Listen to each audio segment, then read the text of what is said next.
Olá, eu sou Luíse Alves, eu sou mestranda em odontologia do programa de pós-graduação da Universidade Cruzeiro do Sul. Eu vou apresentar o caso intitulado Dilaceração radicular e coronária incisiva inferior permanente. É um relato de caso.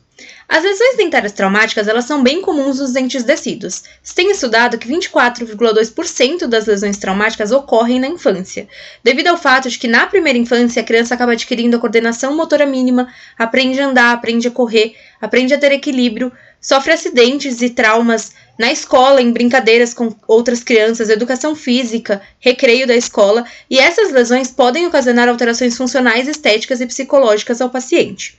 As principais lesões são as trincas de esmalte, fraturas de esmalte coronárias e radiculares, subluxação, luxação lateral, intrusiva e extrusiva e até mesmo a avulsão do elemento dentário.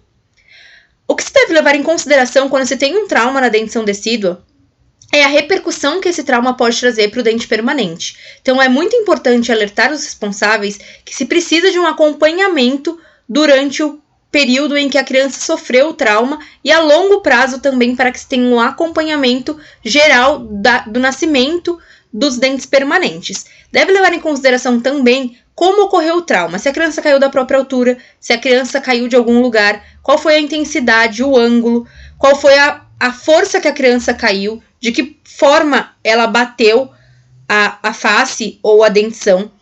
Deve-se levar em consideração também a idade da criança, para saber mais ou menos qual era a fase de desenvolvimento da dentição permanente, porque as repercussões principais para a dentição permanente são a hipoplasia de esmalte, dilaceração coronária e radicular, a interrupção da risogênese e até mesmo a má formação do germe dentário.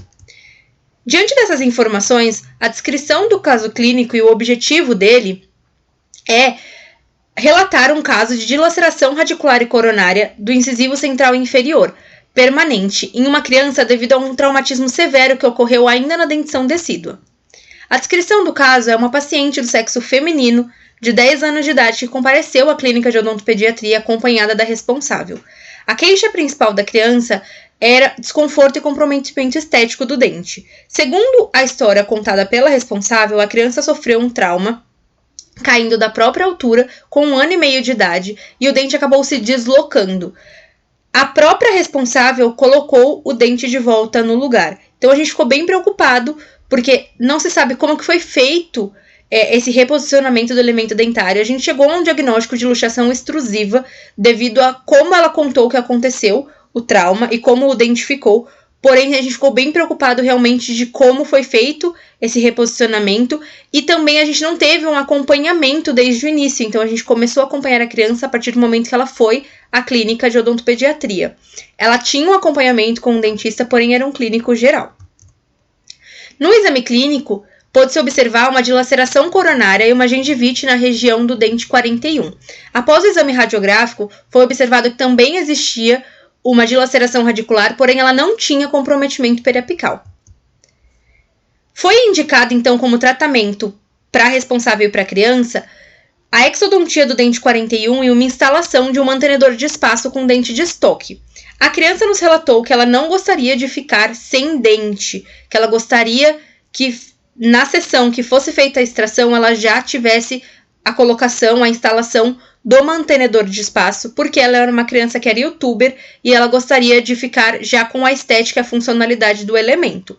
Então foi feita uma moldagem pré-cirúrgica para que o laboratório pudesse fazer uma simulação da cirurgia e montar um mantenedor de espaço. Então a cirurgia e o mantenedor foi instalado no mesmo dia.